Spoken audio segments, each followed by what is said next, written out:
ये देख वह अथर्व से बोली, मैं बस 1 मिनट में आती हूँ। ये बोल जाने लगती है, तभी पारस बोला, मैं भी चलूँ। ये सुन आरू कुछ सोचते हुए पारस से हाँ में सिर हिलाई। राहुल जाते हुए देखा, वह जैसे ही वहां पर जाती है रिया के कंधे पर हाथ रखी तो रिया पीछे मुड़कर आरू को देखती है।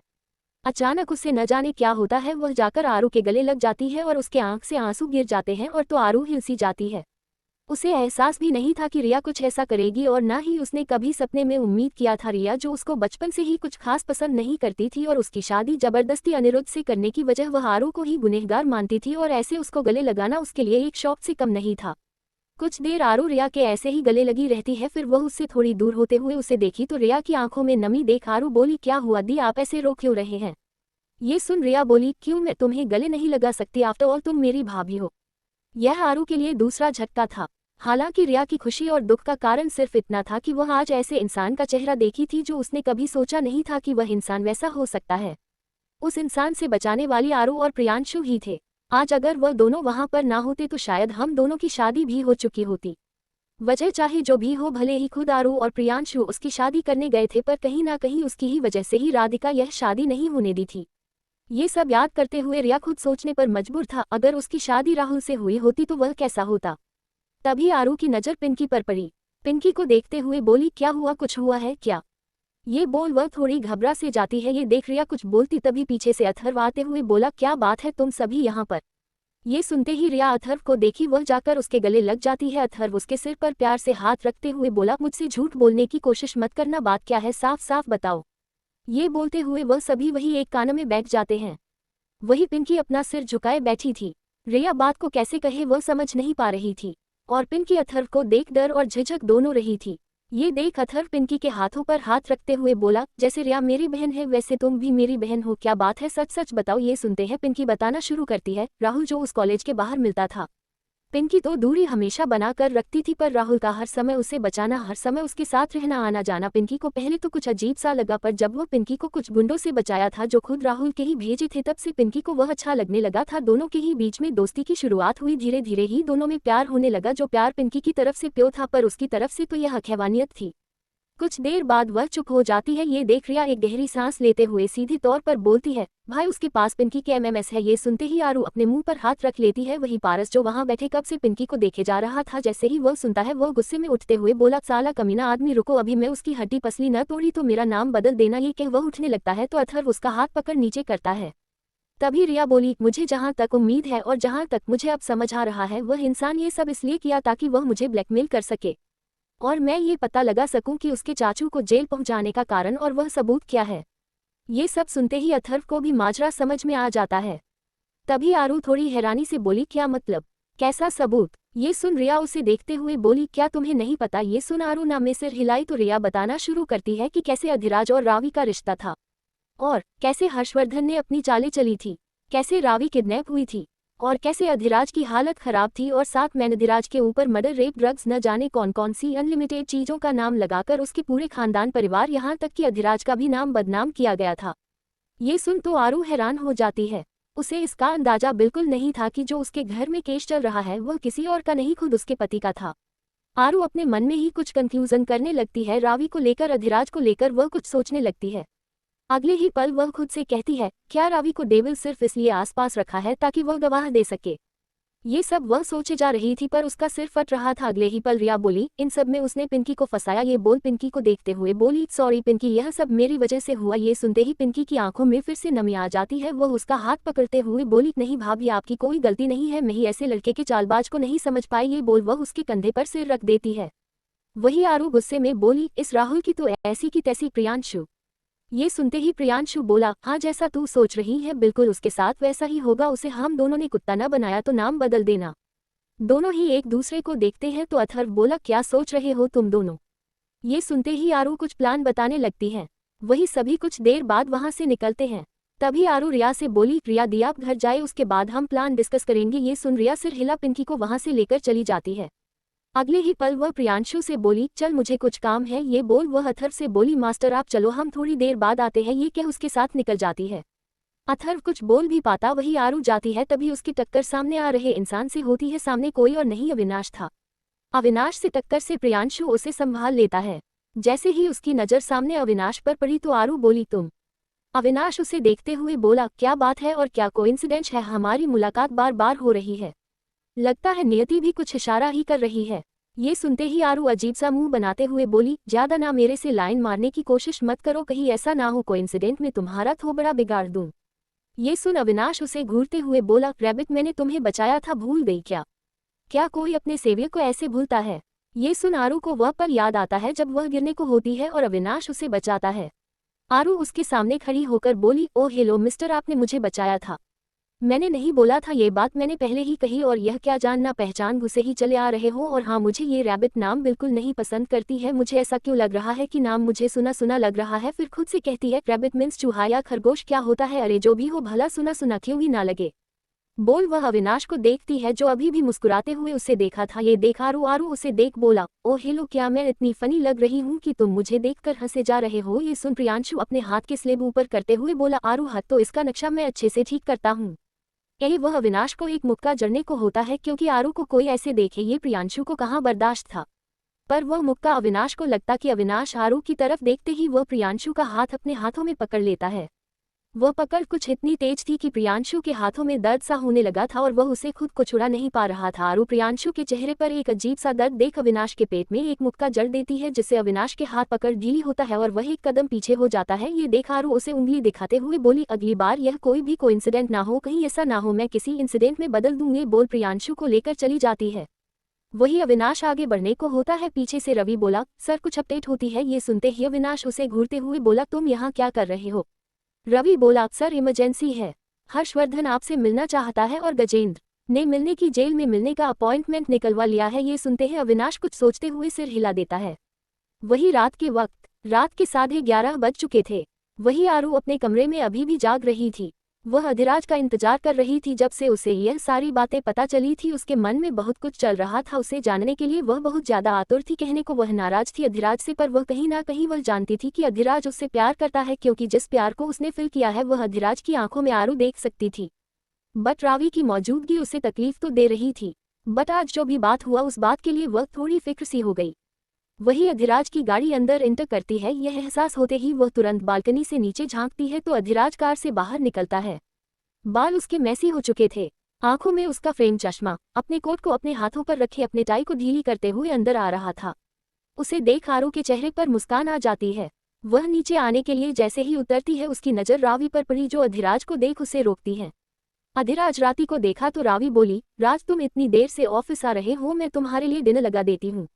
ये सुन अधिराज रावी पर नजर डालते हुए थोड़े रूड टोन में बोला, मैं डिनर अपने कमरे में कर लूंगा। वह जाने लगा तो रावी बोली, क्या मैं डिनर तुम्हारे रूम में पहुंचा दूं? अधिराज एक पल के लिए सोचता है और फिर सिर हिलाकर उसे सीढ़ियों से ऊपर चढ़ने लगा तो उसकी नजर आरू पर पड़ी। आरू को देख वह कुछ कहता है कि आरू अगले ही पल नीचे चली जाती है और अधिराज अपने कमरे में चला गया।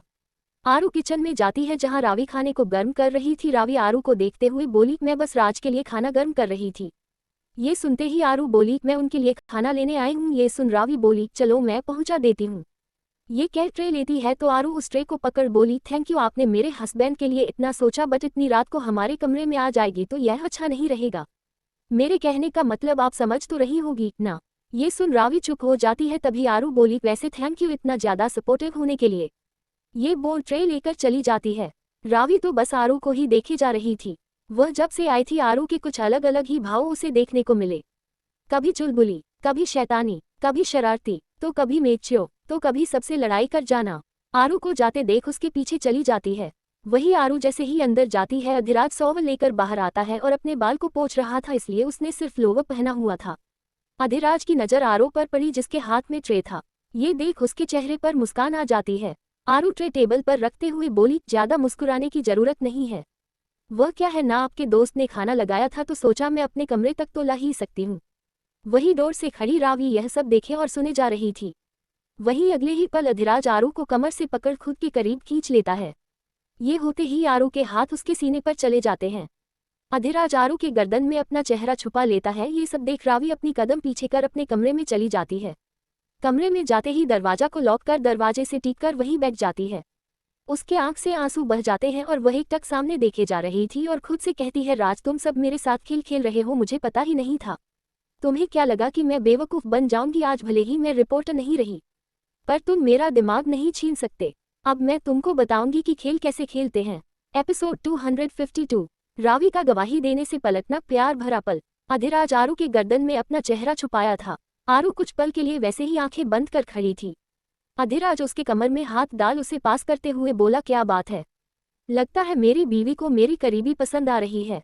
ये सुन जैसे आरू होश में आती है और वह झटके से उसे पुश करते हुए बोले, ऐसा कुछ नहीं है, मैं आपके लिए डिनर लगाया है, खा लीजिए। ये सुनते ही अधिराज उसे देखा और अगले ही पल बोला, आरू मेरा मूड नहीं है। ये कह वह बिस्तर की तरह जाने लगा तो पीछे से आरू बोली, ज्यादा बनने की जरूरत नहीं है, मैं पूछ रही हूँ, इसका मतलब यह नहीं कि मैं आपके आगे पीछे हूँ। ये सुन अधिराज अपनी फोन को वही टेबल पर रखते हुए बोला, तुम्हें कौन कह रहा है कि तुम मेरे आगे पीछे घूमो? ये बोल पीछे घूम जाता है और उसके चेहरे पर एक मुस्कान आ जाती है और वह बिस्तर पर बैठ जाता है। आरू उसका हाथ पकड़ खींचते हुए बोली, बस बहुत हुआ, ये नाटक मुझे बिल्कुल नहीं पसंद है, ये सब आप पर सूट नहीं करता। ये सुनते ही अधिराज कुछ सोचने की एक्टिंग करते हुए बोला, अच्छा हाँ, ये सब तो करना तुम्हें पसंद है, सही कहा, ये सब मुझ पर सूट नहीं करता। ये सुन आरू गुस्से में बोली, थप्पड़ लगाऊंगी यदि आपने मुझे परेशान किया तो। ये बोल अपने मुंह पर हाथ रख लेती है। अधिराज उसे गुस्से में घूरने लगता है। ये देख आरू बोली, वह गलती से निकल गया। ये सुनते ही अधिराज बोला, गलती से निकल गया? अगर गलती से नहीं निकलता तो पता है मैं तुम्हारे साथ क्या करता।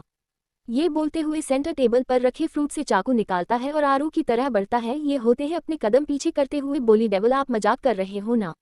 ये सुन अधिराज बोला, काफी लोगों का कत्ल किया है, तुम्हें लगता है कि मैं मजाक करूंगा? ये कह वह उसके चेहरे पर तिरछी स्माइल आ जाती है, जिसे देख आरू बोली, अगर ऐसा वैसा कुछ करने का सोचा तो सोच लेना कि मैं आप पर एक और मर्डर केस का इल्जाम लगा दूंगी। वह इतना ही कहती है कि वह रुक जाता है। उसे वह सारे पल याद आ जाते हैं जब उसे पहली बार पता चला था कि रावी ने उस पर इल्जाम लगाया है और वह उसके खिलाफ गवाह देने वाली है। भले ही यह सब एक जाल था और उस समय अधिराज को यही पता चला था, जिससे उसकी रानी से नफरत सी हो गई थी, पर यह तब की बात थी। पर आरू से ये सब सुनना अधिराज के लिए नागवारा था। वह अगले ही पर उधर से जाने लगा तो आरू उसका हाथ पकड़ते हुए बोली, सॉरी, मैं ऐसा नहीं बोलना चाहती थी, प्लीज खाना खा लीजिए। ये सुन अधिराज बोला, मेरा मूड नहीं है। ये कह वह उससे हाथ छुड़ा बालकनी तरफ चला जाता है। सिगरेट निकाल अपने मुंह में रखता है और सिगरेट की कश लेने लगता है। जिंदगी ने उसके साथ बहुत बड़ा खेल खेला था, जिस खेल में वह सिर्फ जुझता आया था। खेल को पलटने के लिए खुद को हर किसी की नज़र में बुरा बना।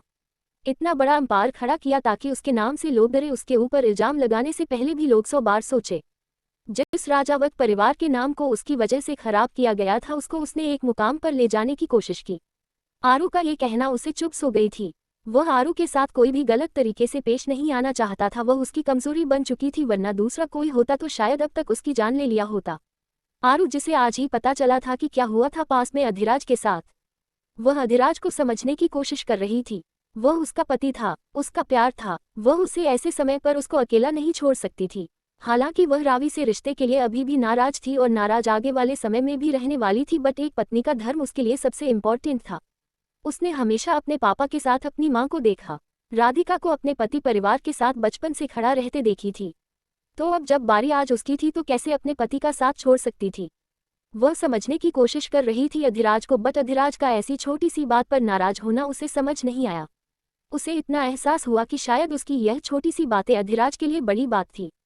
वह बालकनी में जाती है तो अधिराज को सिगरेट पीते देख वह उसे आवाज लगाई, पर अधिराज ने कुछ नहीं कहा तो रेलिंग पर रखे हाथों को हटा उसके बीच में आकर वह उसके हाथ से सिगरेट छीन उसे फेंकते हुए बोली, डेविल, मेरे कहने का मतलब वही था, प्लीज नाराज मत हुआ करो, मुझे अच्छा नहीं लगता है। अधिरा रो टोन में बोला, आरू कमरे में जाओ, मैं अभी अकेला रहना चाहता हूँ। आरू नाम में सर हिलाई। अधिराज बोला, आरू मेरे सामने से हट जाओ, मैं तुम्हें हट कर दूंगा। ये सुन आरू बोली, गलती की है तो दर्द को भी झेलना तो पड़ेगा ही ना, अब मैं आपको अकेले नहीं छोड़ सकती, आपको, मैं आपकी पत्नी हूँ। यह सुन अधिराज आरू को देखने लगा तो आरू अधिराज को देखते हुए अधिराज बोला, क्या तुम्हें अभी भी मेरे और रावी के रिश्ते के बारे में कुछ पूछना है या जानना है? ये सुनते ही आरू बोली, मैं अभी उस मामले में कोई बात नहीं कर सकती। मैं और आप एक रिश्ते में हैं और उस रिश्ते के नाते मैं किसी तीसरी की कोई बात नहीं करना चाहती, पर मैं अभी भी चाहती हूँ कि आप उसे मेरे सामने से हटा दें, क्योंकि मैं अपने पति पर किसी की भी नज़र नहीं चाहती। नहीं तो फिर मैं आपके साथ क्या करूँगी, शायद आपको इसका अंदाजा भी नहीं होगा। अधिराज ने जब ये सुना तो आगे बढ़ उसके होठों पर अपने होंठ रख देता है। ये होते ही आरू अपनी आंखें बंद कर लेती है और अधिराज 2 मिनट तक उसे वैसे ही किस कर उसके होठों से दूर हो उसे देखते हुए बोला, तुम्हें पता है मैंने तुम्हें समझने में हमेशा एक गलती की। आरू उसे देखी तो अधिराज बोला, मुझे लगा तुम ना समझ हो, पर तुम सच में बहुत ज्यादा समझदार हो। ये सुन आरू उसे देखने लगी और बोली, अगर ऐसी बात है तो फिर आप चलिए और डिनर कर लो। ये सुन अधिराज फिर से कुछ कहता तो आरू बोली, बिल्कुल नहीं, मैं कोई बात नहीं सुनने वाली। चलो, ये कह वह उसे लेकर सोफे के पास जाती है और अभिराज को खाना खिलाने लगती है। पहली बार आरू अधिराज के आंखों में एक अजीब सा दर्द देखी थी जो हमेशा क्रूर हाथ रहता था। खाना खिलाने के बाद दोनों ही बिस्तर पर लेट जाते हैं। अधिराज आरू को अपने पास अपनी बाहों में खींच लेता है। आरू ही उसके सीने से लगे उसे देख बोली, देवल एक बात पूछूं? ये सुन अधिराज बोला, क्या आप सच में किसी का मर्डर रेप किया था? ये सुनते ही अधिराज आरू को देखने लगा। ये देख आरू तुरंत बोली, प्लीज आप मुझे गलत मत समझना, पर मैं आपकी वाइफ हूं, यह जानना मेरा हक है। ये सुन अधिराज आरू को प्यार से देखने लगा। उसे लगा आरू को समझाना होगा, मनाना होगा। वह तो परेशान था कि वह कैसे आरू को सारी चीज कन्फेस करेगा। पर आरू की यह बात सुन उसके दिल में आरू की इज्जत और बढ़ गई। अधिराज उसे देख बोला, बस एक बात याद रखना, मैंने कभी किसी का मर्डर रेप नहीं किया और जिस पर रेप का इल्जाम लगा था वो कोई और नहीं रावी थी। यह सुनते ही आरू थोड़ी हैरान सी होती है क्योंकि रिया ने भी पूरी बातें नहीं बताई थी। अधिराज बोला, बस मैं यही चाहता हूँ कि जो इल्जाम मेरे फैमिली पर लगा वह हट जाए। आरू इससे ज्यादा कुछ नहीं पूछती। आरू थोड़ी आगे बढ़ अधिराज के चेहरे पर हाथ रख बोली, मैं आपके साथ हूँ। ये सुन अधिराज मुस्कुराकर प्यार से उसके माथे को चूम लेता है और उसे देखने लगा। उसके देखने के तरीके से आरू अपनी नजरें थोड़ी नीचे कर लेती है। ये देख अभिराज इसका चेहरा ऊपर कर बोला, अगर तुम्हें प्रॉब्लम ना हो तो।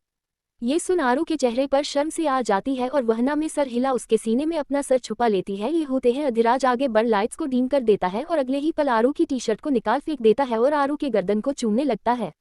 आरू जो खुद उसे दूर नहीं करना चाहती थी, अपने मौजूदगी से अपने साथ का एहसास करना चाहती थी। अधिराज आरू को थोड़ी लाफ्ट कर खुद के नीचे करता है और अगले पल वह उसके होठों को चुमने लगता है।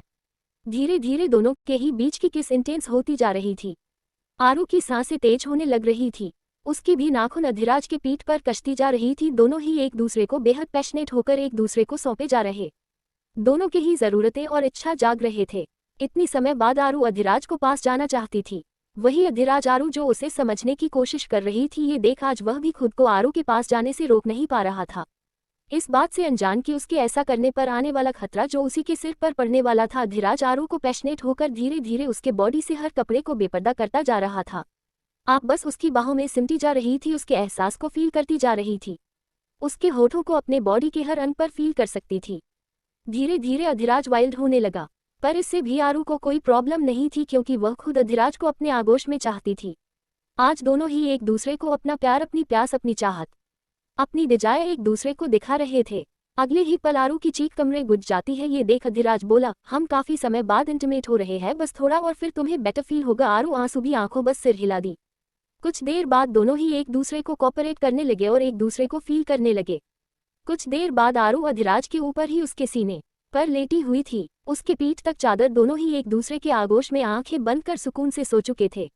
इस बात से अनजान की दो आंखें उन दोनों को ही देखे जा रही थी।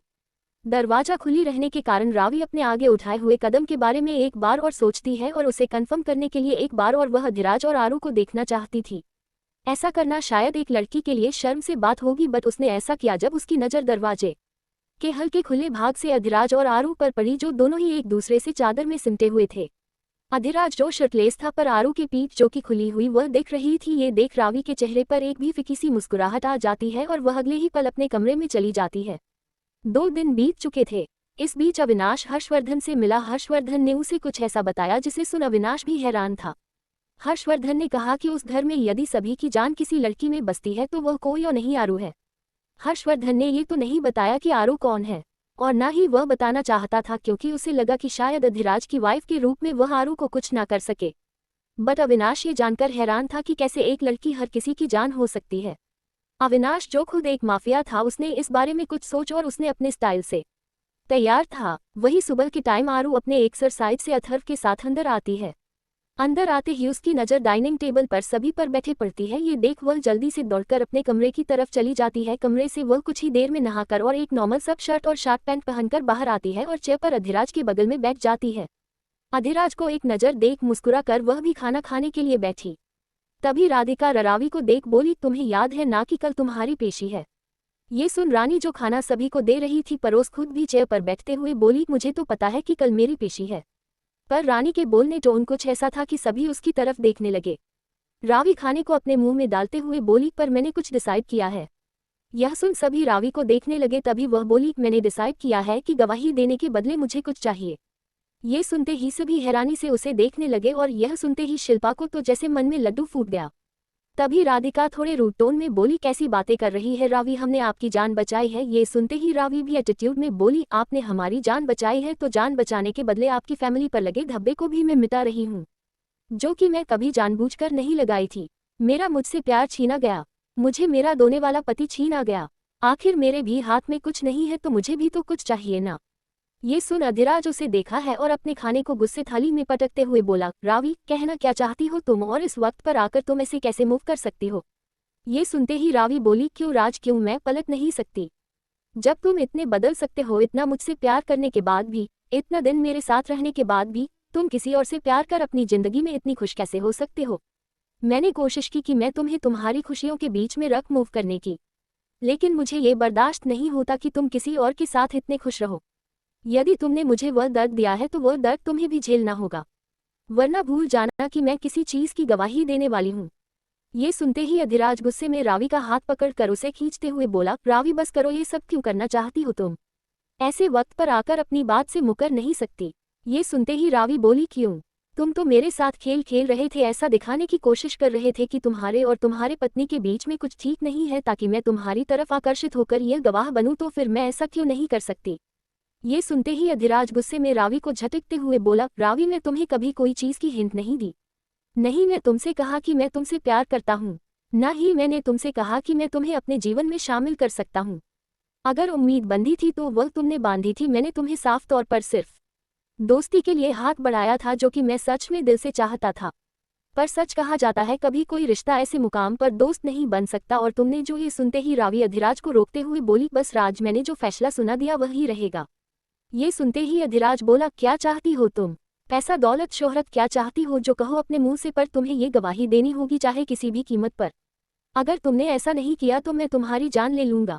ये सुनते ही रानी बोली, तुम्हारे हाथों से तो मैं जान भी लेना मंजूर करूंगी, बट मैं ये गवाही नहीं दूंगी। ये सुनते ही राधिका बोली, क्या चाहिए तुम्हें, क्योंकि रावी गवाही के लिए इम्पोर्टेंट थी। ये देख रावी आरू की तरफ देखते हुए बोली, मुझे जो चाहिए वह आरू से चाहिए। ये सुनते ही सभी हैरानी से रावी को देखने लगे। एपिसोड 253, डिवोर्स की शर्त, प्रीतम की रावी को चैलेंज। रावी की ऐसी बातें सुन सभी उसे देखने लगते हैं। आरू जो कब से सुन रही थी और देख रही थी, वह उठकर खड़ी होती है और रावी के सामने खड़ी हो बोली, मुझे नहीं पता था कि प्यार की भी कोई कीमत लगाई जाती है। मैंने तो सुना था प्यार तो बिना किसी शर्त की होती है, जिसमें किसी भी प्रकार का लालच नहीं होता है तो सिर्फ सामने वाले की खुशी और बलिदान दी जाती है। ये सुन रावी उसके सामने आते हुए बोली, सही कहा तुमने, प्यार बलिदान मांगता है, लेकिन ऐसे भी बलिदान का क्या जिसमें एक प्यार करने वाला सिर्फ दर्द में रहे और दूसरा प्यार वाला अपनी जिंदगी जिए। ये सुन आरू मुस्कुराते हुए बोली, इसे प्यार नहीं, इसे स्वार्थ कहते हैं, जिसमें सिर्फ इंसान अपनी मर्जी चाहता है, ना कि सामने वाले की मर्जी। ये सुन रावी बोली, बातें बहुत बड़ी बड़ी कर रही हो। अभी तुमने कहा प्यार सिर्फ बलिदान देना जानता है, प्यार में कोई स्वार्थ नहीं होता, तो ठीक है, आज मुझे वही तुम्हारा निस्वार्थ चाहिए। आज मैं भी देखना चाहती हूँ तुम अपने पति को बचाने के लिए क्या कुछ कर सकती हो। ये सुन आरू मुस्कुराते हुए बोली, बचपन से ही माँ मुझे कहानी सुनाती आई है कि जब सावित्री अपने पति की जान के लिए उस यमराज से लड़ गई, तो फिर मुझे तो अपने पति के छुड़ाने के लिए सिर्फ कुछ बलिदान ही देने हैं। क्या चाहिए आपको। ये सुन रावी बोली, तलाक। सभी की आंखें बड़ी हो जाती है, वहीं पर शिल्पा के चेहरे पर मुस्कान आ जाती है, पर अधिराज के हाथों की मुठिया कस चुकी थी। पर वही आरू के चेहरे के भाव अभी भी नहीं बदले थे। आरू के चेहरे के भाव अभी भी वैसे ही थे। राधिका बहुत कुछ बोलना चाहती थी, पर उसकी नज़र आरू पर गई तो वह आरू के जवाब के लिए रुक जाती है, क्योंकि बात एक पति के लिए थी और वह आरू को जानना चाहती थी, समझना चाहती थी। रावी ये देख बोली, क्या हुआ, अब बलिदान नहीं दे पाओगी। जब मैं इतने साल प्यार करने के बाद अपने प्यार को छोड़ने का बलिदान दिया, तो तुम्हें तो सिर्फ इन कुछ महीना की शादी से ही आज़ाद होना है। तुम एक शादी के बंधन में पति पत्नी थे और मैं बिना शादी के पति पत्नी थी। मेरा तो तुमसे ज्यादा हक बनता है ना, आफ्टर मैं कई सालों तक राज के साथ रही हूँ। ये सब सुन आरू के हाथों की मुठिया कस जाती है। वह रावी को गौर से देखते हुए बोली, आपको क्या लगता है ये बलिदान मानकर आप मेरे पति को मुझसे छीन लेगी। ये सुन रावी बोली, समय अच्छे अच्छे इंसान को बदल देता है। राज को मुझसे दूर किया तो उसकी जिंदगी में तुम आए, और यदि तुम उसकी जिंदगी से दूर होगी तो या तो कोई और आएगा या तो फिर मैं वापस आऊंगी। ये सुन आरू हंसने लगती है। उसको ऐसे हंसते देख शिल्पा बोलती है, लगता है पागल हो गई है। वही अधिराज, जिसका अब गुस्से में सीमा पार हो रहा था, वो कुछ बोलने को होता है, तभी आरू का जवाब आता है, आपको पता है मुझे हंसी किस चीज की आई। हंसी यह कि मुझे सच में एहसास होता है कि आपने मेरे देवल से प्यार भी किया था कि या फिर एक बचपना की थी।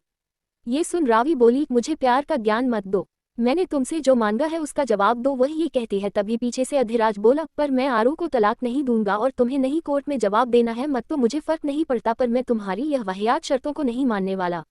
ये सुनते ही रावी बोली, राज बातें मेरे और तुम्हारे बीवी के बीच में हो रही है तो जवाब भी मुझे तुम्हारी बीवी से ही सुननी है। ये सुनते ही आरू बोली, अगर आपको लगता है कि तलाक लेने से आप मेरे पति की जिंदगी में वापस आ सकती हैं तो मैं आरू अधिराज सिंह राजावत बोल रही है कि मेरे पति के दिल दिमाग में मेरे अलावा कभी कोई जगह नहीं ले सकता। ये सुन रावी बोली, वह समय बताएगा। यदि राज मुझे छोड़कर मुझे तड़पता हुआ देख रहा है तो मैं भी राज को तुम्हारे लिए ही सही पर उसे तड़पना देखना चाहती हूँ ताकि उसे भी मेरे प्यार का एहसास हो कि मुझे कितना दर्द होता है। ये सुन आरू बोली, ठीक है, यदि तलाक से मेरे पति की बेगुनाही साबित होती है तो मैं ये देने के लिए तैयार हूँ। ये सुनते ही अधिराज आरू का हाथ पकड़ गुस्से में अपनी तरफ करते हुए बोला, तलाक सिर्फ तुम्हारी नहीं मेरी भी है और इसमें मेरी नामर्जी है। ये सुन आरू अधिराज को देख मुस्कुराते हुए नम भरी आंखों से बोली, ऐसे शादी का टूटना ही अच्छा है जिसमें हम दोनों की मर्जी नहीं थी। ये सुन अधिराज बोला, हमारी मर्जी नहीं थी पर अब हमारी मर्जी शामिल है। ये सुन आरू बोली, अगर उस ऊपर वाले ने चाहा तो हम फिर से एक होंगे, ये कागज का टुकड़ा कभी आपको मुझसे दूर नहीं कर सकता है और न ही मुझे आपको। ये सुन अधिराज बोला, तुम्हें ये सब करने की जरूरत नहीं है।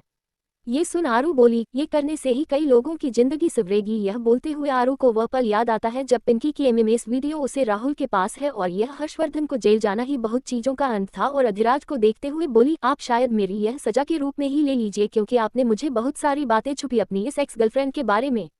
ये सुन अधिराज बोला, मैंने तुमसे कभी कोई बात नहीं छुपाई, मैं तुमसे हमेशा कहा तुम मेरी पास्ट के बारे में जान सकती हो। ये सुन आरू बोली, अगर मुझे पता होता कि आपका पास्ट इतना ज्यादा निर्दय और मतलबी इंसान है तो जरूर आपके बारे में जानना चाहती, लेकिन शायद देर हो चुकी।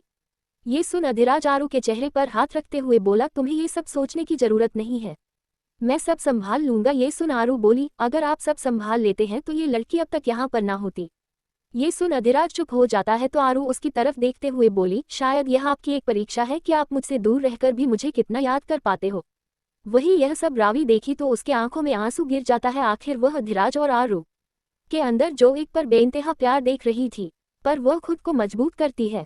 वही तब तक प्रीतम भी अंदर आ चुका था। प्रीतम जैसे ही यह सब सुनता है वह कुछ बोलने का होता है तो राधिका उसे कुछ इशारा करती है। उसके इशारा को समझते ही प्रीतम के कदम रुक जाते हैं।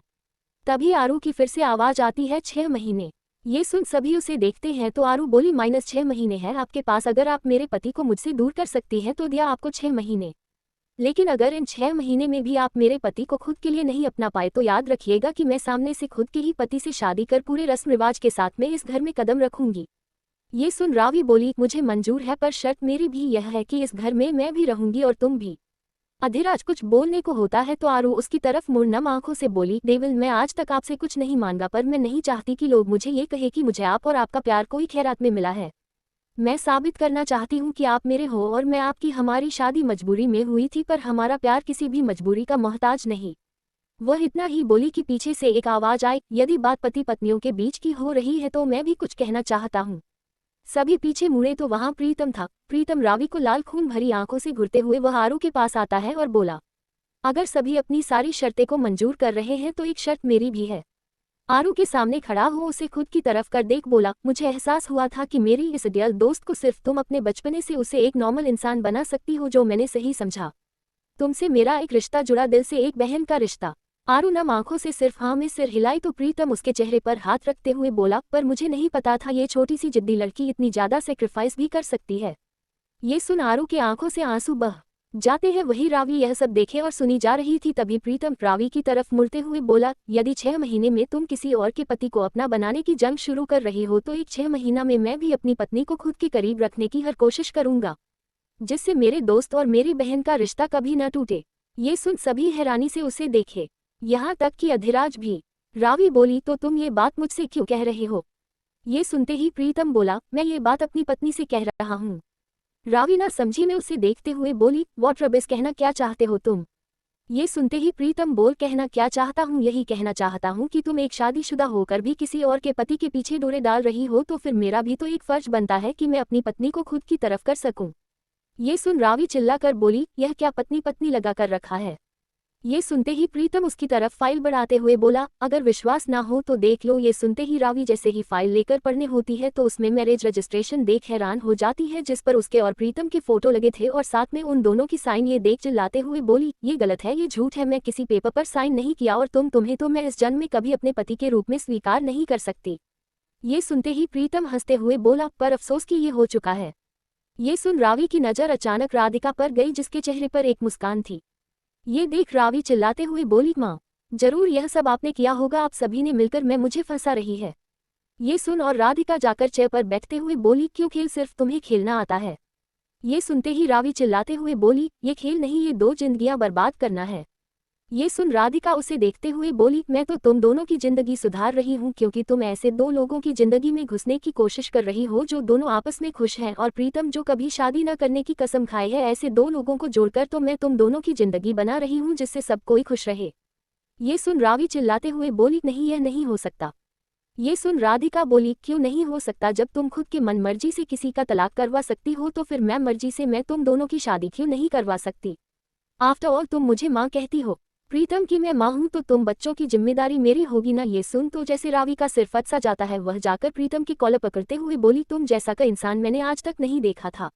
ये सुन प्रीतम झटके से कॉलर छुड़ाते हुए बोला, अपनी हद में रहो और अभी जिस मुद्दे पर बात हो रही थी मुद्दे की बात करो। चलो एक शर्त में रखता हूँ, अगर तुमने इन 6 महीने में अधिराज को खुद की तरफ ना कर सके तो तुम्हें आजीवन मेरे साथ रहना होगा। ये सुन रावी भी बोली, नहीं, मैं ऐसा कुछ नहीं करूंगी। यह सुन प्रीतम हंसते हुए बोला, क्यों बहुत जल्दी हार मान गई? क्या तुम्हें अपने प्यार पर भरोसा नहीं है कि तुम अधिराज को खुद की तरफ कर सकती हो? ये सुनते ही रावी चिल्लाकर बोली, मुझे भरोसा है। शिल्पा जो ये सब कब से देख और सुन रही थी, वह रावी को ये शर्त ना मानने की मना करने की कोशिश करती है, पर रावी का गुस्सा इतना था कि वह शिल्पा की तरफ नहीं देख पाई। वही प्रीतम भी चिल्ला कर बोला, तो फिर मेरा शर्त मंजूर करो। ये सुन रावी भी चिल्ला कर बोली, ठीक है, मुझे तुम्हारी शर्त मंजूर है। ये सुनते ही राधिका के चेहरे पर एक स्माइल आ जाती है। वही आरू जो अब तक अपने में ही सोच में घूम थी, जब ये सब देखी और सुनी तो उसे तो समझ नहीं आया, पर जैसे ही समझ आया कंसन के साथ प्रीतम को देखी, पर प्रीतम उसे आंखों के इशारे से सब ठीक कर देने की बात कही।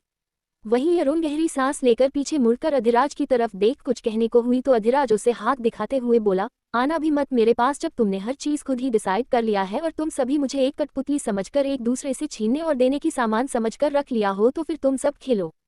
पर एक बात याद रखना, मेरी जो मर्जी रहेगी मैं वही करूंगा, क्योंकि मैं खुद की मर्जी का मालिक हूँ। ये कह वह वहां से निकल जाता है। वही प्रीतम रावी की तरफ एक फाइल बढ़ाता है तो वह देखी तो वह कॉन्ट्रैक्ट पेपर था। ये देख पूछी, यह क्या है? ये सुनते ही प्रीतम बोला, ये कॉन्ट्रैक्ट पेपर है जिस पर तुम साइन करोगी। यदि तुमने अपनी गवाही देने से इनकार किया तो फिर मैं तुम पर अभी से अपना पत्नी का अधिकार जताऊंगा, नहीं तो जो तुम 6 महीने के बाद सोची हो वो अब होगा। ये सुन रावी बोली, मेरी डील आरू और मेरे बीच है तो मैं गवाही दूंगी। ये सुन प्रीतम बोला, मुझे तुम पर भरोसा नहीं है, क्योंकि तुम कब पलट जाओ इसका मुझ पर भरोसा नहीं है। ये सुन रावी उसे गुस्से में देखी तो प्रीतम बोला, वैसे भी तुम्हें खुद पर पूरा विश्वास है तो तुम्हें साइन करने में भी कोई प्रॉब्लम नहीं होनी चाहिए। यह सुन रावी साइन कर देती है। उसके साइन करते ही आरू के जैसे दिल एक सुकून उतरता है और वह तुरंत अधिराज के पीछे जाती है। एपिसोड 254 आरू का इन्फॉर्मर। अधिराज का गुस्सा आरू पर। आरू अधिराज के पीछे अपने कमरे में जाती है। कमरे में अधिराज गुस्से में कबर्ड खोल अपनी टाई निकाल बांध रहा था। आरू चुपचाप एक जगह खड़ी उसे ही देखे जा रही थी। वही अधिराज उसे इग्नोर कर अपने कोट को निकाल उसे पहनने लगता है, फिर अपनी वॉच को हाथ में बांधने लगा। आरू को समझ नहीं आ रहा था कि वह कैसे बात करे। हिम्मत कर वह अधिराज के पास जाती है और उसके कंधे पर हाथ रखती है तो अधिराज उसका हाथ झटक देता है। उसे इतनी गुस्से मुझे देख आरू एक पल में सहम सी जाती है, पर हिम्मत कर बोली, डेविल प्लीज मेरी बात सुनिए। ये सुनते ही अधिराज अपने फोन को हाथ में लेते हुए बोला, मेरे सामने से हट जाओ और मुझे अभी बिल्कुल भी बात नहीं करना। कहीं ऐसा ना हो कि मैं वह कर दूं जिसकी उम्मीद भी तुमने ना की हो। ये सुन आरू बोली, डेविल आप समझने की कोशिश करो, मैंने ये सब क्यों किया? अगर मैं ये सब नहीं करती तो आपकी सारी मेहनत बेकार हो जाती है। कुछ दिन में आपकी पेशी है। वह इतना ही कहती है कि अधिराज गुस्से में आरू का कंधा पकड़ झटके से दीवार से सटा देता है। वह कुछ इस तरह से करता है कि आरू के मुंह से चीख निकल जाती है, उसके कंधे में चोट लग जाता है। पर अधिराज उसे गुस्से और लाल भरी आंखों से देखते हुए बोला, कोर्ट मुझे जाना था, जवाब मुझे देनी थी, मुझे क्या करना था क्या नहीं करना था वह मैं देख लेता, पर तुम्हें इतने महान बनने की जरूरत नहीं थी। यदि तुम्हें मुझसे छुटकारा चाहिए था तो तुम बोल देती, मैं हर कोशिश करता तुम्हें छुटकारा देने की। ये सुन आरू में सिर हिलाई तो अधिराज बोला, तुम्हें पता है मैं तुमसे शादी बिल्कुल नहीं करना चाहता था। तुमसे ही क्या, मैं किसी से भी शादी नहीं करना चाहता था, पर जब मेरी माँ ने मुझे मजबूर किया तो मेरे पास कोई ऑप्शन नहीं था तुम्हें तलाक देने का, क्योंकि मेरी माँ के पास रावी थी जिसका पता मेरे पास नहीं था। पर आज सब कुछ मेरे सामने है और चाहता तो मैं तुम्हें डिवोर्स दे सकता था, पर तुमसे बेइंतहा प्यार करने लगा और मुझे नहीं पता था कि मेरे प्यार को तुम अपने हाथों की कठपुतली समझ के रख ली थी। आरुणा में सिर हिलाते हुए बोली, देवल प्लीज मुझे गलत मत समझो। ये सुनते ही अधिराज बोला, गलत को गलत ही समझा जाता है आरू। दूसरी बात, मैं कोई खिलौना नहीं हूँ जो तुम सब मेरे साथ खिलो। हाँ, मैं रावी को यहाँ पर रखा, भले ही ये किसी का प्लान था, पर मेरा इंटेंशन साफ था कि वह मेरे और तुम्हारे बीच का वो प्यार देख मूव ऑन कर सके, उसे एहसास हो कि मैं आगे बढ़ चुका हूँ, क्योंकि मैं उसका कभी बुरा नहीं चाह सकता था, इसलिए मैं चाहता था कि वह अपनी जिंदगी में आगे बढ़े। पर तुमने जो ये शर्त लगाकर मुझे एक समान की तरह यूज किया है ना, तो मिस आरू गिरवाल। उसकी बात को बीच में काटते हुए आरू बोली, आरू राजावत हूँ मैं। ये सुन अधिराज फीकी मुस्कुराहट से बोला, आरू गिरवाल की आदत डाल लो, वो क्या है ना कि डिवोर्स के बाद तुम्हारे ऊपर से यह सरनेम छीनने वाला है। और हाँ, मैं आपको एक बात बता दूं, मुझे ना तुम्हारी जरूरत है ना रावी की। मेरी लाइफ में रावी के जाने के बाद सब खत्म हो गया था। मेरी लाइफ जरूर चेंज हो गई थी, पर तुम्हारे आने के बाद मेरी लाइफ में एक अलग एहसास जन्म लिया जो कभी किसी के साथ नहीं था। तुम मेरी जिंदगी में आकर अपनी अहमियत जगाया और अब तुम भी मेरे साथ वही खेल खेल रही हो जो बहुत पहले किस्मत ने खेला था। आरू की आंखों में नमी आ जाती है। वह अधिराज को देखते हुए उसके गाल पर हाथ रख बोली, समझने की कोशिश करिए, मैं नहीं चाहती कि कोई मुझे ये कहे कि हमारी शादी सासू माँ की वजह से जुड़ी है। आप मेरे साथ मजबूरी में रह रहे हो। मुझे भी यह सब सुनना अच्छा नहीं लगता। पर वह इतना ही कहती है कि अधिराज गुस्से में बोला, आरू तुम्हें मुझसे और खुद से मतलब होनी चाहिए। ये शर्त, डाइवोर्स, फिर मुझसे शादी, इन सब चीजों में मुझे मत घसीटो। अधिराज को इतने गुस्से में देखा आरू डर से कांप जाती है। आरू उसे ऐसे गुस्से में देख आगे बढ़कर अधिराज के होठों पर अपने होंठ रख देती है। उसे ऐसा लगता है जैसे कि वह अधिराज को मना लेंगी, पर शायद यह उसका बचपना ही था जो उसे नहीं पता था कि वह क्या कर रही है। अधिराज खुद को कंट्रोल कर आरू को झटके से खुद से दूर करते हुए बोला, आज के बाद मेरे करीब मत आना जब तक कि तुम लोग यह अपना खेल बंद न कर लेना। वह बाहर निकल गया। आरू उसे आंसू भरी आंखों से जाते हुए देख रही थी और खुद से कहती है, देविल मुझे क्यों नहीं समझ रहे। ये बोलते हुए वह रोते हुए वहीं बैठ जाती है। उसकी नज़र बाहर खड़े राधिका पर गई तो वो उसे देख बोला, किसी की जिंदगी से इस तरह से खेलना शायद आपकी आदत हो गई है, पर मैं आपको बता दूं, एक बार आपने भी मेरी लाइफ के साथ यही खेल खेला था, पर आपने फिर से एक खेल मेरे दोस्त के साथ खेला। हालांकि मैं खुद के मामले में आपसे ना कुछ बोल पाया ना किसी भी मामले में, पर एक बात याद रखिएगा, जबरदस्ती का रिश्ता कभी नहीं टिक सकता है। जैसे आज मेरी शादी डिवोर्स तक आ चुकी है। राधिका जाते हुए उसे देख खुद से बोली, जबरदस्ती का रिश्ता मेरे मर्जी से तुम्हारा और आरू का भी हुआ था, पर आज तुम दोनों को एक साथ देख मुझे अपने कभी की किए पर पछतावा नहीं हुआ, और मुझे प्रीतम और रावी का रिश्ता जोड़कर भी कोई भी पछतावा नहीं होगा, क्योंकि रावी को हैंडल करना प्रीतम अच्छे से जानता है। और रही बात प्रीतम की लाइफ, तो वह स्वरा के अलावा अपनी लाइफ में कभी किसी को नहीं आने दे सकता। ऐसे में यदि दो अनजान इंसान जो अपने दिल से हारे हैं, अगर मैं उन्हें एक दूसरे के पास रख उनकी जिंदगी बनाने की कोशिश कर रही हूँ, तो मुझे नहीं लगता कि मैं गलत हूँ। ये सोच वह चली जाती है। वही अधिराज की नज़र बाहर गाड़ी के पास खड़े प्रीतम पर पड़ी। प्रीतम के तो हाव भाव ही सुन्न पड़े हुए थे। हालांकि जिस समय राधिका ने उसे यह करने को बोला था उसका गुस्सा 7वें आसमान पर था, और रावी से शादी, या ये कहा जाए किसी से भी शादी, जिंदगी में नहीं कर सकता था। उसने स्वरा को जाने दिया क्योंकि उसे पता था कि स्वरा की लाइफ उसके साथ नहीं है, बट उसने स्वरा के बाद से अपने लाइफ में किसी भी को ना आने की बात सोची थी, बट ऐसा कुछ होगा उसने कभी नहीं सोचा था। उसने इस मामले में बहुत सोचा, रावी से शादी सही है, पर रावी का अधिराज और आरू की जिंदगी में आना वह कैसे मंजूर करता। अगर उसके ऐसा करने से उसके दोस्त की जिंदगी सुधर सकती थी तो वह क्यों ना करे। वैसे भी ना रावी को उसमें इंटरेस्ट था ना उसे रावी में। ऐसे में रावी को अधिराज से दूर करने का ये सबसे अच्छा तरीका था। अधिराज वह इंसान था जिसने उसे बचपन से अपने साथ रखा था, कभी भी उसे पराया महसूस नहीं होने दिया। उसकी सारी बात अधिराज बिना किसी के झिझक के मानता था। इतना मान सम्मान जो अधिराज ने दिया था तो वह उसका घर कैसे तोड़ने देता। ये सब सोचते हुए उसने डिसाइड किया था कि वह इस प्लान को कंटिन्यू करेगा, और उसने किया। अधिराज गाड़ी में बैठता है और गाड़ी के जोर से हॉर्न से प्रीतम होश में आता है और वह तुरंत गाड़ी में बैठ जाता है, क्योंकि यह वार्निंग थी अधिराज की प्रीतम को। प्रीतम अपने चेहरे पर आए पसीने को पोंछते हुए सोचता है कि अधिराज अब उसका क्या ही हाल करेगा। अधिराज गाड़ी लेकर निकल जाता है क्योंकि वैभव आज कुछ देर बाद ही आने वाला था। वहीं अंदर रावी अपने कमरे में बालकनी में अधिराज और प्रीतम को जाते हुए देख रही थी। उसकी आंखों में आंसू थे। उसे अभी भी वह सारे पल याद आ रहे थे जो अभी उसके साथ नीचे हुआ। वह खुद से कहती है, राधिका माँ आपने मेरे साथ खेल खेला है, मैं उसमें बिल्कुल नहीं फंसने वाली। भले ही आप सोचती है उस प्रीतम के पल्ले बांधकर आप मुझे राज से दूर कर सकती है। राज यदि मेरी जिंदगी में नहीं भी आया तो भी मैं उस प्रीतम के पास कभी नहीं जाऊंगी, और यदि प्रीतम से मुझे दूर रहना है तो मुझे हर हाल में राज का दिल जीतना होगा। ये सब सोचते हुए वह अपने आंसू पोंछती है।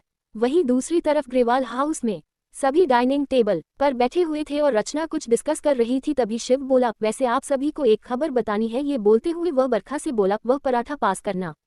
बरखा उसकी तरफ पराठा पास कर देती है, पर उसे कुछ इस तरह से उसे देखी जैसे किसी राक्षस को देख रही हो, क्योंकि वह कब से गरम गरम पराठे बना रही थी और वह था कि उसका पेट जैसे भर ही नहीं रहा था। शिव की बात सुन सभी उसे देखे तो शिव उन सभी की तरफ देख बोला, आपकी बेटी का तलाक होने वाला है।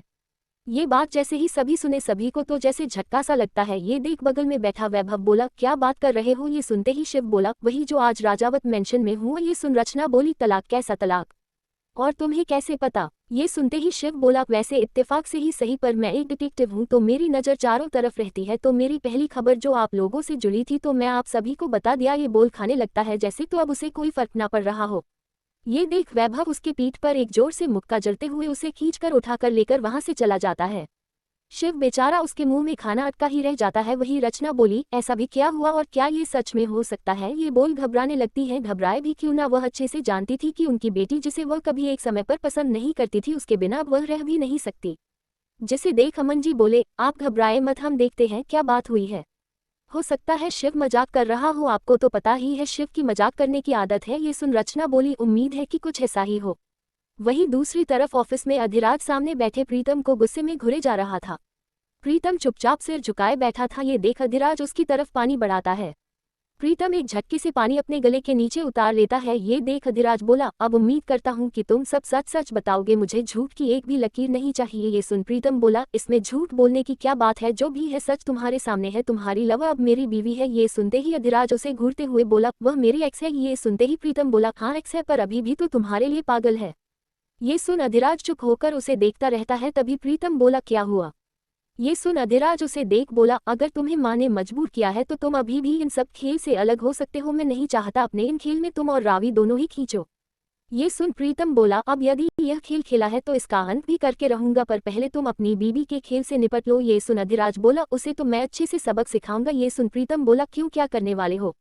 ये सुनते ही अधिराज बोला, उसे एहसास दिलाना है कि वह अभी भी बच्ची है और यह बड़ों वाला जो वह दिमाग लगाने लगी है वह बंद करे, क्योंकि मुझे अपनी वो अल्हन आरू पसंद है जो बचपना करती है, ना कि ऐसे मेच्योर वाली। ये सुन प्रीतम बोला, पर वह सच में शुरू से ही मेच्योर है, तभी तो तुम जैसे एडियल को वह इतने समय से संभाल रही है। ये सुन अधिराज घूर कर देखता है, पर अगले ही पल आरू की हरकत को याद करते हुए बोला, पर इस बार नहीं, इस बार उसे अपनी गलती का एहसास होना चाहिए कि मैं कोई सामान नहीं हूँ, उसका पति हूँ, उसका हक है मुझ पर। इसका मतलब यह नहीं कि वह कुछ भी खेल खेले। ये बात वह कर ही रहा था, तभी वह अचानक उठता है। प्रीतम कुछ बोलता कि अधिराज उसे इशारा करता है। अगले ही पर अधिराज बात करते हुए डोर के पास जाता है और झटके से केबिन खोल एक शख्स को पकड़ अंदर खींच लेता है। वह शख्स कोई और नहीं पारस था, जो कान लगाकर सारी बातों को सुन रहा था। अधिराज उसे दबोचते हुए बोला, तुम्हारी जासूसी हो गई या अभी और बची है। नहीं, तुम यहीं पर बैठ लो और मेरी अच्छे से बात सुनकर फिर अपने तुम बॉस को इन्फॉर्म करना। ये सुनते ही पहले तो पारस हड़बड़ा जाता है, फिर अगले ही पल बोला, बॉस इन्फॉर्मर कैसी बातें कर रहे हो, मैं किसी का इन्फॉर्म नहीं हूँ। ये वो कहता ही है तभी आरू का कॉल आता है। ये देखते ही अधिराज उसका कॉल पकड़ चेयर पर लगभग घसीटते हुए उसकी बैठाता है और आरू का फोन उठा उसे स्पीकर पर करता है। उधर से आरू बोली, सुनो, क्या पता चला है, और वह डेविल क्या वहां पर गुस्सा है या फिर नॉर्मल है। अच्छा सुनो, मुझे बताना कि वह क्या बात कर रहा है, और हाँ जल्दी से आओ, हमें कहीं चलना है। आरू लगातार बोले जा रही थी, तभी आरू रुककर बोली, क्या हुआ, तुम चुप क्यों हो। ये सुनते ही अधिराज पारस का कॉलर कसता है तो पारस बोला, कुछ नहीं, बस तुम लगातार बोल रही थी तो मैं सुने जा रहा था। ये सुन आरू बोली, हाँ जल्दी आओ, आज हमें उस हर्षवर्धन के घर पर जासूसी करने जाना है। ये सुनते ही अधिराज का तो जैसे गुस्से में तिलमिला जाता है। प्रीतम खुद से बोला, ये लड़की खुद क्यों इतनी दुश्मनी मोल लेती है। वही पारस एक नज़र अधिराज को देखा और अपनी थूक गटकते हुए बोला, ओके मैं आ रहा हूँ। ये सुन अधिराज फोन कट कर देता है। अधिराज उसका कॉलर छोड़ उस गाल पकड़ते हुए बोला, एक बात कान खोलकर सुन लो, आज के बाद तुम मेरी बीवी के इन्फॉर्मर नहीं मेरे हो। आरू कहाँ जाती है कहाँ नहीं जाती है, चाहे छोटी चाहे जैसे, तुम मुझे हर चीज़ इन्फॉर्म करोगे, नहीं तो तुम्हें शायद पता भी नहीं कि मैं तुम्हारे साथ क्या करूँगा।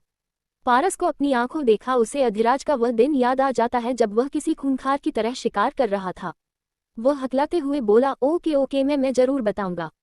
ये सुन अधिराज उसका गाल थपथपाते हुए बोला, अच्छा है, ये बोल पारस को छोड़ता है तो पारस बोला, वैसे हम उसे हर्षवर्धन के घर पर जाए या ना जाए। ये सुन अधिराज अपने चेयर पर बैठ जाता है। प्रीतम भी अधिराज का जवाब सुनना चाहता था तो अधिराज के चेहरे पर तिरछी स्माइल आ जाती है और वह बोला, जब मेरी बीवी खुद को इतना ज्यादा काफी काबिलियत रखती है तो एक चांस तो देना बनता है। ये सुन प्रीतम खुद से बोला, यह नहीं सुधर सकता। पारस वहां से जाने लगता है तो अधिराज पीछे से बोला, और हाँ, इस बारे में मेरे बीवी को पता भी ना चले, वरना जानते हो ना। ये सुनते ही पारस के चेहरे पर पसीना आ जाता है और वह जल्दी से हाँ में सर हिला भाग जाता है। प्रीतम थोड़े परेशानी भरे लहजे में अधिराज बोला, ये सही है। ये सुनते ही अधिराज बोला, शायद जो काम हम नहीं कर पा रहे हैं वह मेरी बीवी कर ले अपने तरीके से। ये बोल प्रीतम को हिंट देता है तो प्रीतम भी हाँ में सिर हिल बोला, मैं एक बैकअप प्लान तैयार करता हूँ। एपिसोड 255। तुम्हारी बहन की गलती है जो मेरा बॉस आवारा बनने जा रहा है। शाम का समय 7 बज चुका था, अंधेरा छाने लगा था। वही एक बड़े से मिला के थोड़ी दूर पर ही 3 लोग वहां पर खड़े थे जिनके चेहरे पर कपड़ा लगा हुआ था। तीनों ही एक दूसरे को देख कुछ इशारा करते हैं। तीनों ही उस 4 दीवार के पास जाते हैं जहां पर 2 बड़े बड़े बंदूक लिए गार्ड खड़े थे। उनमें से एक नकाबपोश इंसान जो देखने से ही कोई लड़की लग रही थी, वह एक लड़के को इशारा करती है तो वह लड़का अपना मास्क को उतारता है और दौड़ते हुए उन गार्डों के सामने से आगे बढ़ता है। किसी को इतना तेज दौड़ता देख एक पल के लिए गार्ड की नजर उन दोनों पर जाती है।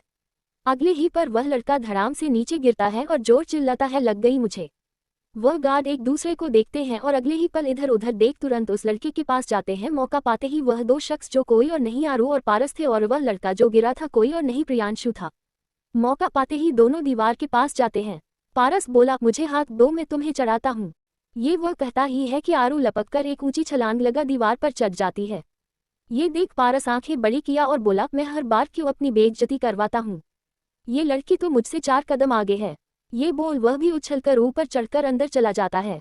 वही प्रियांशु जब ये देखा है कि दोनों अंदर चले गए हैं तो वह रोने की एक्टिंग करते हुए बोला, अरे गार्ड मुझो वाले अंकल देखो ना, मुझे लग रही है कि मुझे चोट लग गई है। ये सुन वह गार्ड बोला, पहले तू ये बात बता कि तू यहाँ रात को अकेले में कर क्या रहे हो। ये सुनते ही प्रियांशु अपनी गाड़ी की तरफ इशारा करते हुए बोला, वह मेरी गाड़ी देख रहे हो ना, वह मेरी गाड़ी में पेट्रोल खत्म हो गया है। किसी ने मुझे बताया कि आगे जाकर एक पेट्रोल टंकी है, बस मैं वही दौड़ कर जा रहा था पेट्रोल लेने के लिए। ये सुन दोनों गार्ड एक दूसरे को देख बोलते हैं, किसी ने तुझे बेवकूफ़ बनाया है, यहाँ कोई पेट्रोल टंकी नहीं है। ये रहीसों का इलाका है और इधर ऐसा कुछ भी नहीं है। ये सुन प्रियांशु सर पकड़ते हुए बोला, तो फिर अब मैं क्या करूँ। ये कह वह वही बैठ जाता है। वही अंदर आरू और पारस एक दूसरे को इशारा कर अंदर जाते हैं। अंदर जाते हुए ही वह देखा तो डोर पर 2 गार्ड और लगे थे। ये देख दोनों धीरे से पीछे के रास्ते की तरफ जाते हैं तो वहां पर कोई नहीं था। ये देख पारस बोला, हमें इस पाइप के सहारे ही ऊपर चढ़ना होगा। ये सुन आरू बोली, तो फिर सोच क्या रहे हो, चलो ना, वैसे भी तुम्हारे लिए कौन सी बड़ी बात है, एक नंबर के चोर जो हो। ये सुनते ही पारस उसे घूरता है और अगले ही पल वह पाइप के सहारे ऊपर चढ़ने लगता है। वही आरू अपने फोन से एक मैसेज कर ऊपर चढ़ जाती है। थोड़ी देर में सभी ऊपरी छत पर थे। इत्तेफाक से छत का डोर खुला हुआ था, शायद ये नसीब ने ही उनके साथ दिया था। दोनों ही धीरे धीरे नीचे उतरते हैं तो देखते हैं घर एकदम सन्नाटा था। ये देख आरू बोली, लगता है उस बर्धा के जेल जाते ही पूरा हवेली ही सन्नाटों से भर गया है। ये सुन पारस सर खुजलाते हुए बोला, ये वर्धा कौन है। ये सुनते ही और बोली, अरे सांड वर्धा मतलब हर्षवर्धन। ये सुन पारस बोला, अच्छा हाँ। ये बोल अचानक आंखें बड़ी कर बोला, तुमने सांड किसे कहा। ये सुन आरू आगे बढ़ते हुए, तुम्हें ही जिसके पास बुद्धि नहीं होती उसे सांड बोलते हैं। ये कह वह आगे बढ़ जाती है। पारस पीछे से घूरते हुए बोला, तो तुझे ये भी पता होगा कि सांड अच्छे से अच्छे लोगों को उठाकर फेंक सकता है। ये कह वह आगे दोनों बढ़ जाते हैं। दोनों ही आगे बढ़ते हुए जैसा कि इन्फॉर्मेशन पाई थी वह राहुल के कमरे की तरफ जाते हैं।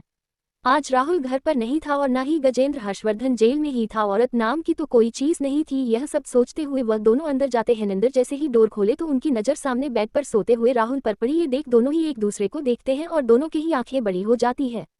ये देख आरू उसे घुरते हुए बोली, ये तो यहीं पर है। ये सुन पारस बोला, हो सकता है साला अपना प्लान कैंसिल कर दिया होगा। ये सुन आरू बोली, प्लान भी सोचते हैं। पारस तुरंत रुमाल पर कुछ लिक्विड जैसा लगा आरू को देता है। यह उन लोगों के लिए था यदि कोई रास्ते में आए, और उन्हें क्या पता था रास्ते में पहले राहुल ही आएगा। अंदर दोनों जाते हैं तभी पारस के हाथों वही रखे एक टेबल पर टक्कर हो जाती है, जिसे जग जो उस पर रखा था वह गिरता उससे पहले ही आरू पकड़ लेती है, पर राहुल की आंख खुलने लगती है। ये देख आरू झट से आगे जाती है और उसकी नाक पर तुरंत रुमाल लगा देती है। राहुल वहीं पर बेहोश हो जाता है। ये देख आरू बोली, साला कुछ समय के लिए गया।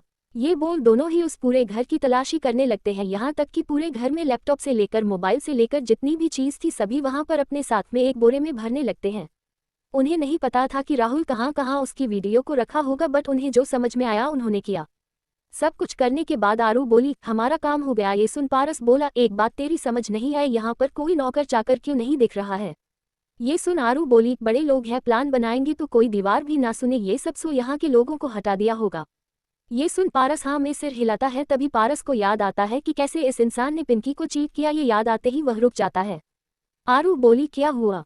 पर पारस जाता है और लगातार राहुल के मुंह पर कई मुके जड़ने लगता है और जाते हुए बोला, बहुत शौक है तुझे लड़कियों के साथ खेलने की, तुझे मैं बताता हूँ कि लड़कियों के साथ कैसे खेला जाता है। ये कह वह उसे खूब मारता है जिससे उसका पूरा मुंह सूज जाता है। दोनों ही बाहर निकल जाते हैं।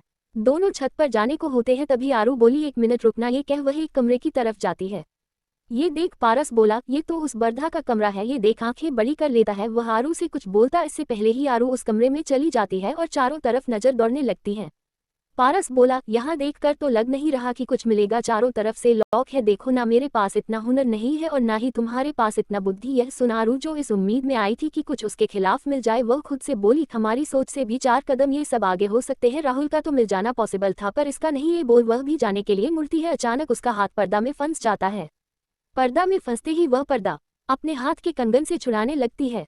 वह जैसे ही पर्दा को छुड़ाती है, सामने की चीज देख हैरान हो जाती है। सामने एक फोटो थी जिस पर माला लगा हुआ था। उस चीज को देखते ही उसके कदम रुक जाते हैं और वह वहीं पर धड़ाम से गिर जाती है। ये देख पारस हड़बड़ा कर बोला, क्या हुआ तुम्हें? उठो। आरू हैरानी से उस फोटो को देखे जा रही थी। अगले ही पल वह उठती है, तब तक बगल में रखे पॉट से हाथ जा लगा और वह गिरता है, जिससे नीचे खड़े गार्ड बोले, ऊपर से कुछ आवाज आई है, चलो। ये बोल वह अंदर को जाते हैं। वही पारस को आभास हो चुका था। वह जल्दी से आरू को उठाते हुए बोला, यहाँ से। यह बोल आरू खींचकर उठाकर लेकर निकल जाता है। अब पाइप से उतरना पॉसिबल नहीं था, क्योंकि जिस हिसाब से आरू उसे सदमे में लग रही थी वह एक तरफ छुप जाता है। हर्षवर्धन के कमरे की तरफ आते ही वह दोनों गार्ड जैसे ही अंदर घुसते हैं, वैसे ही पारस लपककर उस रूम का दरवाजा ही बंद कर देता है और आरू को लेकर सीढ़ियों से नीचे उतर जाता है। सीढ़ियों से नीचे उतरते ही दोनों ही 4 दीवारी से तुरंत नीचे उतरकर उस गाड़ी की तरफ भागते हैं और उसमें बैठ जाते हैं। वही प्रियांशु, जो कब से अपना दुखड़ा गाकर उन दोनों गार्ड को हंसाए भी जा रहा था और सुनाई भी जा रहा था, वो दोनों को गाड़ी में बैठता देख उठा और तेजी से दौड़कर अपने गाड़ी के पास जाता है और ड्राइविंग सीट पर बैठ गाड़ी को चला लेकर निकल जाता है। दोनों गार्ड एक दूसरे का मुंह ताकते रह जाते हैं।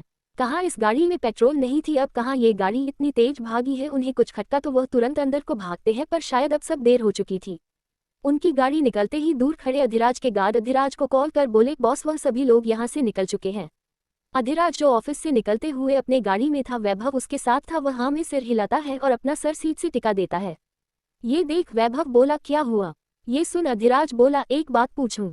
ये सुन वैभव बोला, हाँ बोलो। अधिराज, तुम्हारी माँ ने उसे क्या खाकर पैदा किया था? ये सुनते ही अचानक वैभव अपनी गाड़ी जोर से रोकता है।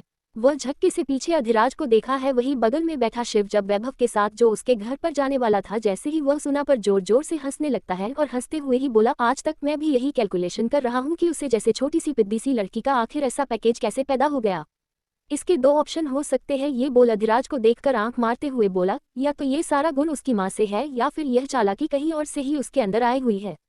ये सुन वैभव उसके मुंह पर मुक्का देते हुए बोला, तुझे ज्यादा दिमाग लगाने की जरूरत नहीं है, एक भी ध्यान का काम तो करता नहीं है। मेरी बहन रिस्क लेकर अपने पति को बचाने के लिए क्या कुछ किया जा रही है और उसका पति है जो मेरी बहन की एक कद्र नहीं करता है। ये बोल दोनों में फिर से बहस शुरू हो जाती है।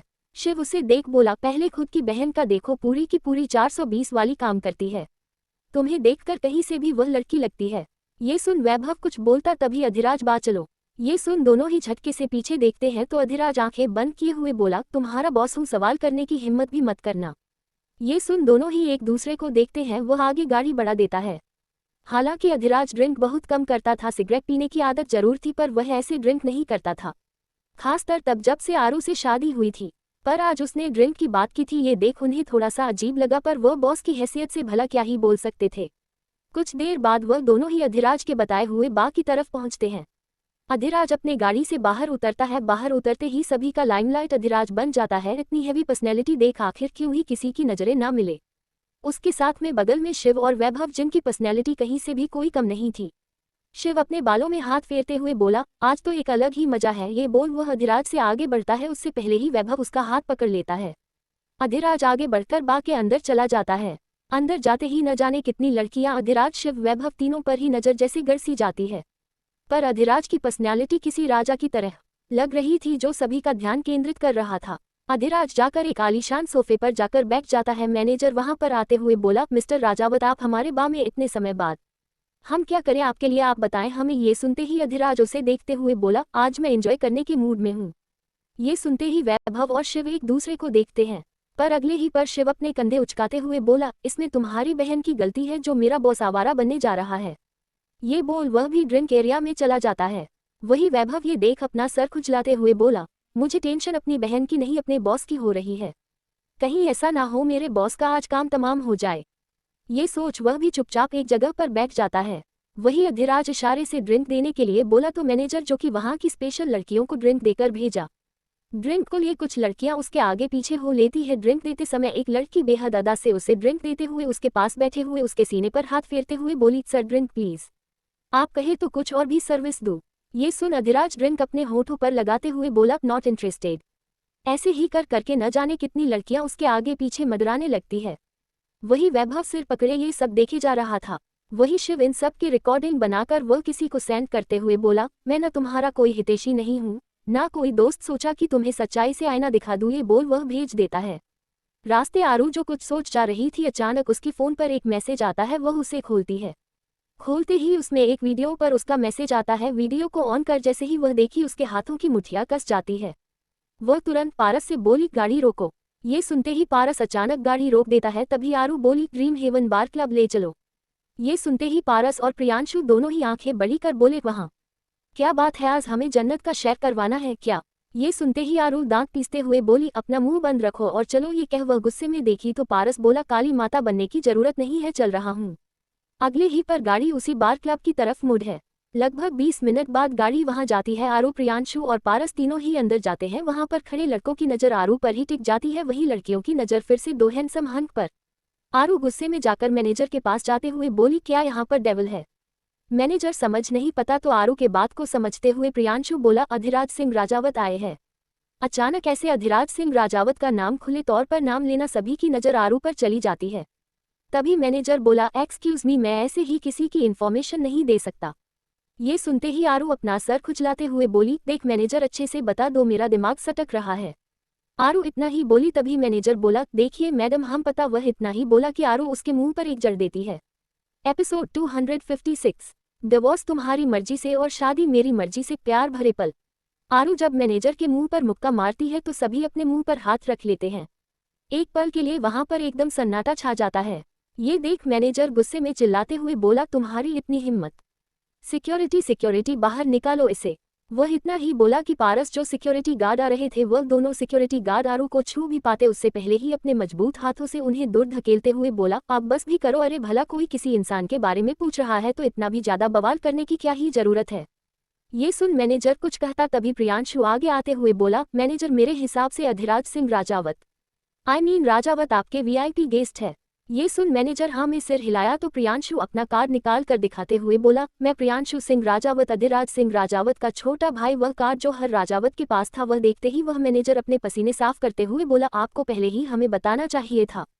ये सुनते ही आरू बोली, तेरा कान सुनना पड़ गया था, क्या बात है, पूरा सुन लिया कर। खामखा मेरा गुस्सा जिस पर निकलना चाहिए वह तुम पर निकल गया, सारा गुस्सा ही ठंडा कर दिया। ये सुन पारस उसके कान के पास धीरे से बोला, मैं हूं ना तुम्हारा गुस्सा बढ़ाने के लिए, सोचो ऐसे माहौल में तुम्हारा पति आखिर यहाँ कर क्या रहा है। ये सुनते ही आरू को फिर से गुस्सा आता है और वह मैनेजर से जो अभी बड़ी नॉर्मली से बात कर रही थी फिर से चिल्लाकर बोली, अब बताएगा भी। ये सुनते ही मैनेजर आरू के पल पल बदलते भाव को देख जिसे घबरा जाता है वह बोला, हाँ हाँ बता रहा हूँ। ये कह वह अधिराज का रूम नंबर बताता है। आरू उस तरफ बढ़ जाती है। अगले ही पल प्रियांशु और पारस वहां से आगे बढ़ पाते तभी उन दोनों के कंधे पर कोई हाथ रखता है। प्रियांशु पीछे मुड़कर देखा तो पीछे वैभव था, वही पारस के पीछे शिव। उन दोनों को देख प्रियांशु कुछ कहता तभी वैभव बोला, चलो हम बाहर टहल कर आते हैं। ये बोल उन दोनों को लेकर निकल जाता है। आरू उस रूम के पास जा झटके से डोर ओपन करती है तो सामने अधिराज को इधर उधर ढूंढने की कोशिश करने लगी।